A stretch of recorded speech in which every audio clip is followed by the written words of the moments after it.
আসসালামু আলাইকুম। সবাই কেমন আছেন?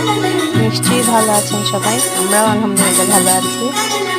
আমরা 18 তারিখে এখানে কাতারের ন্যাশনাল ডেতে বাংলাদেশের বিজয় মেলার একটা অনুষ্ঠান হয় কাতার বাংলাদেশ MHM স্কুলে।